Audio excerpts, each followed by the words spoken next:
Sobat Tani, tahukah kalian bahwa ada cara meningkatkan hasil panen padi tanpa harus bergantung pada pupuk urea saja? Bahkan, dengan metode ini, malai padi bisa lebih panjang, bulir lebih berisi, dan hasil panen lebih melimpah. Tidak percaya? Banyak petani sudah mencobanya dan hasilnya sungguh luar biasa. Jangan sampai ketinggalan, karena dalam video ini saya akan membongkar rahasia yang jarang diketahui petani lain. Simak sampai habis, karena satu kesalahan kecil saja bisa membuat cara ini gagal total.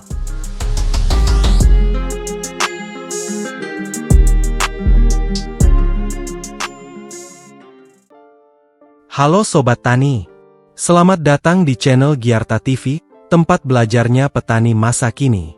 Jangan lupa untuk menyukai dan mengikuti channel ini agar kita selalu bisa bertemu lagi dan berbagi informasi bermanfaat lainnya. Setiap petani pasti ingin hasil panennya maksimal, tapi tidak semua orang tahu cara mencapainya.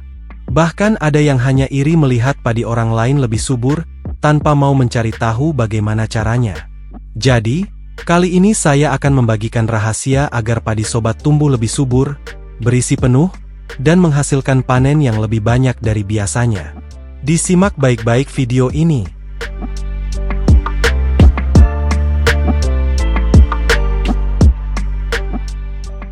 Salah satu rahasia utama untuk meningkatkan hasil panen adalah pupuk MKP. Pupuk ini bisa merangsang pertumbuhan akar, membantu proses pembungaan dan pembuahan, memperkuat batang padi agar tidak mudah rebah, meningkatkan pengisian bulir, membuat bobotnya lebih berat, serta meningkatkan kualitas gabah agar lebih padat dan berisi. Nah, kapan waktu terbaik menggunakan pupuk MKP? Gunakan saat tanaman padi mendekati proses pembungaan, semprotkan setiap 7 hari sekali hingga masa pengisian bulir, dan hentikan penyemprotan saat malai padi mulai keluar agar proses penyerbukan tidak terganggu. Dosisnya yaitu 2-4 gram pupuk MKP per liter air, atau untuk tangki 16 liter, gunakan sekitar 2-4 sendok makan pupuk MKP. Lalu penyemprotan sebaiknya dilakukan pagi sebelum jam 10, atau sore setelah jam 3 sore. Jika dilakukan dengan benar, hasilnya, panen padi sobat tani pasti bisa lebih melimpah. Banyak petani yang salah kaprah dalam menyemprot hama. Yang salah bukan racunnya, tapi waktu penyemprotannya. Waktu terbaik menyemprot padi adalah pagi hari sebelum jam 10, atau sore setelah jam 3 sore. Hindari menyemprot di siang hari, karena stomata daun tertutup akibat panas matahari. Menyemprot siang hari hanya akan membuang pestisida sia-sia, karena sebagian besar hama bersembunyi dari panas matahari. Kalau waktunya tepat, pestisida akan bekerja lebih efektif dan tidak terbuang percuma.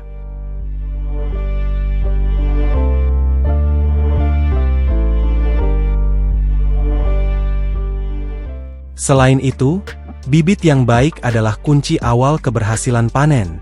Bibit sebaiknya dipindahkan ke sawah saat berumur 14-18 hari setelah semai. Jangan menunggu terlalu lama, karena semakin muda bibit saat dipindahkan, maka semakin rendah tingkat stresnya.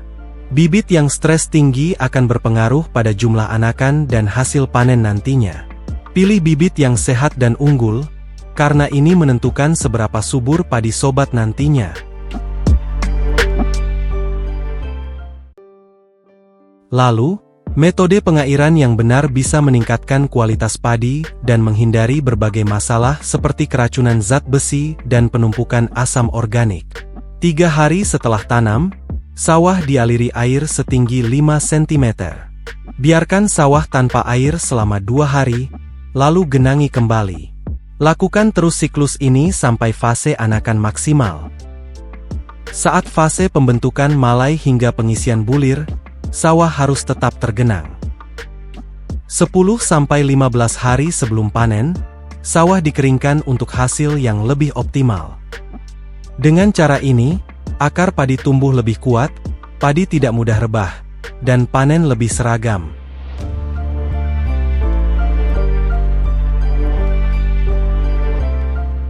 Jadi Sobat Tani, untuk mendapatkan panen yang melimpah tanpa harus bergantung pada pupuk urea yang semakin mahal, ingat 4 rahasia ini.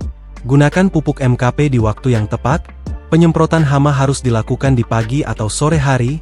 Gunakan bibit berkualitas dan pindah tanam pada usia yang pas, serta lakukan pengairan bertahap agar tanaman tumbuh optimal. Jika semua ini diterapkan dengan benar, bukan tidak mungkin panen sobat akan lebih banyak, lebih berkualitas, dan lebih menguntungkan.